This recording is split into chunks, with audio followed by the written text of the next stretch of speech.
Job chapter 36.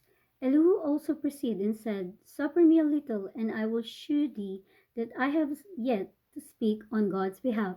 I will fetch my knowledge from afar, and will ascribe righteousness to my Maker. For truly my word shall not be false. He that is perfect in knowledge is with thee. Behold, God is mighty, and despiseth not any. He is mighty in strength and wisdom. He preserveth not the life of the wicked, but giveth right to the poor. He withdraweth not his eyes from the righteous, but with kings are they on the throne. Yea, he that established them forever, and they are exalted. And if they be bound in fetters, and be holden in cords of afflictions, then he sheweth them their work, and their transgressions, that they have exceeded. He openeth all their ear to discipline, and commandeth that they return from iniquity.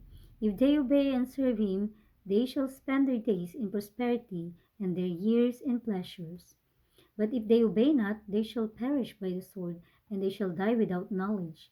But the hypocrites in heart heap up wrath, they cry not when he bindeth them. They die in youth, and their life is among the unclean. He delivereth the poor in his affliction, and openeth their ears in oppression. Even so would he have removed thee out of the strait into a broad place, where there is no straightness, and that which should be set on thy table should be full of fatness. But thou hast fulfilled the judgment of the wicked, judgment and justifies that take hold on thee. Because there is wrath, beware lest he take thee away with his stroke, then a great ransom cannot deliver thee. Will he esteem thy riches? No, not gold, nor all the forces of strength. Desire not the night, when people are cut off in their place. Take heed, regard not iniquity, for this hast thou chosen rather than affliction. Behold, God exalted by his power would teacheth like him. Who hath enjoined him his way? Or who can say, Thou hast wrought iniquity?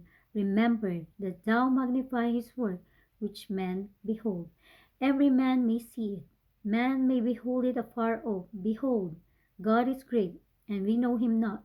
Neither can the number of his years be searched out. For he maketh small the drops of the water.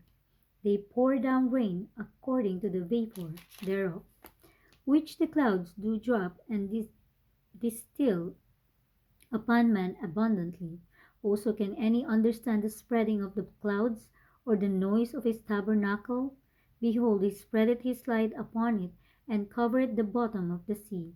For by them judgeth he the people, he giveth meat in abundance. With clouds he covereth the light, and he commanded it not to shine by the cloud that cometh betwixt. The noise thereof sheweth concerning it, the cattle also concerning the vapor.